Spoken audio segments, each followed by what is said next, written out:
আসসালামু আলাইকুম, শুভ সকাল। কেমন আছেন সবাই? আমি আজ আমার সবজি যে ছাদ বাগানটা করেছি, এই ছাদ বাগানের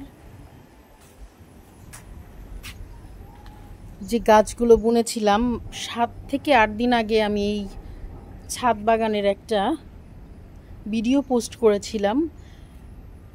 আলহামদুলিল্লাহ, সেই ভিডিও থেকে আমার অনেক কমেন্ট এসেছে। আমি আসলে এই গাছগুলো কিভাবে বানিয়েছি এবং এটার জন্য পরিচর্যার জন্য আমার কি কি লাগে। আসলে এই প্ল্যান্টগুলো যখন আমি কিনেছি, প্ল্যান্টের মধ্যে সব ধরনের সার দিয়ে কিনতেই পাওয়া যায়, এগুলো নার্সারিতে। ওইভাবেই আমি নিয়ে এসেছি। দেখেন, 7 থেকে 8 দিন পর আমি আবার এই ছাদ বাগানের ব্লগটি করতে আসছি। পুঁইশাক পাতাগুলো দেখলেই বুঝতে পারবেন। দেখেন, মাশাল্লাহ অনেক সুন্দর হয়েছে।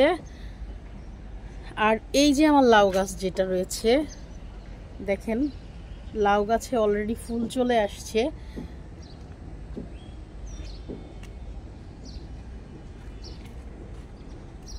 এই যে শশা গাছ, এইটা শশা গাছেও অনেক ধরনের অনেক অনেক ফুল চলে আসছে। দেখেন, ইভেন এখান থেকেই বোঝা যাবে কোনটাতে শশা হবে, কোনটাতে শশা হবে না।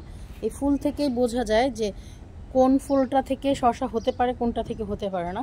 আর এই যে আমার চাল কুমড়া গাছ, এই চাল কুমড়া গাছেও অনেক ধরনের ফুল চলে আসছে। আর যেটা ফুলগুলো দেখতে হলে আসলে আমাদের সকাল সকালেই ছাদে আসতে হয়। আমি সকাল সকালেই ছাদে চলে আসছি। এই যে দেখেন আমাদের চাল কুমড়া গাছের ফুল। আসলে আমরা এখান থেকে যেটা ফিডব্যাক আশা করি, এই যে দেখার যে সৌন্দর্য, সেটাই কিন্তু আমাদের অনেক পছন্দনীয়। আপনি দেখলে বুঝতে পারবেন। এই যে আমার চাল কুমড়া গাছ, মাশাল্লাহ অনেক সুন্দর হয়েছে। প্রত্যেকটা গাছগুলো যদি আপনি খেয়াল করেন, আপনারা যারা আমার ব্লগটি আবার দেখতে চেয়েছেন তাদের বলছি, দেখুন কত সুন্দর হয়েছে। ঢাকায় এরকম ছাদ বাগান যারা করতে চায় খুব অল্প খরচে, তারা চাইলেই এরকম ছাদ বাগান করে নিতে পারে। এই যে করলার ফুল চলে আসছে। এই যে সিম গাছটা দেখেন,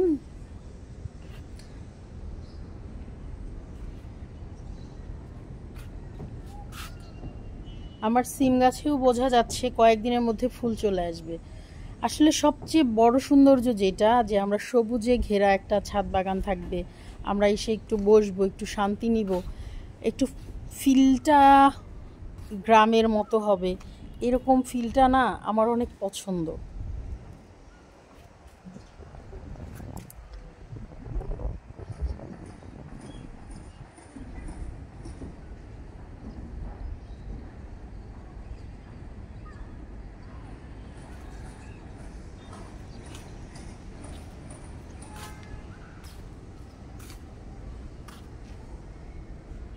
এই যে মিষ্টি আলু শাকটা প্রচুর পুষ্টিগুণে ভরপুর, এটাও আমরা মাঝে মাঝে এখান থেকে নিয়ে নিয়ে খাই পাতাগুলো। এই যে দেখেন বেগুন গাছটা মাশাল্লাহ ফুল চলে আসছে। কাঁচামরিচ গাছে অনেকগুলো ফুল চলে আসছে এবং কাঁচামরিচ বেশ কিছু ধরেছিল। তবে আমার টমেটো গাছটা, এটা এক ধরনের স্প্রে করা হয়েছে, যার জন্য গাছটাতে আসলে একটু প্রবলেম হয়েছে।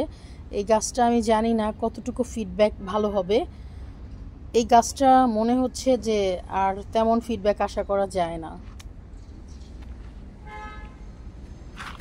এই যে আমার অরিগ্যানো গাছ,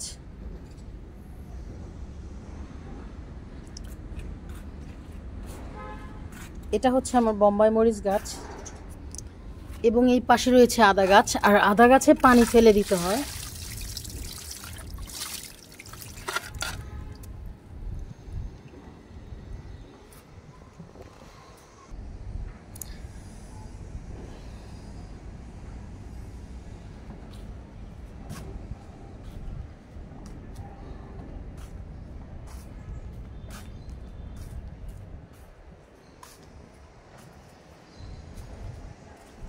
দেখিয়ে দিলাম সকাল সকাল আমার ছাদ বাগান, এবং আমার ছাদ বাগানে আমি কি কি গাছ লাগিয়েছি, এবং এগুলো থেকেই যেহেতু আমি শুরু করেছি।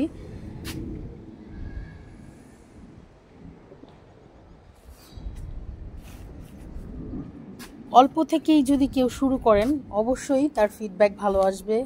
আশা করছি সবাই ভালো থাকবেন। আল্লাহ হাফেজ।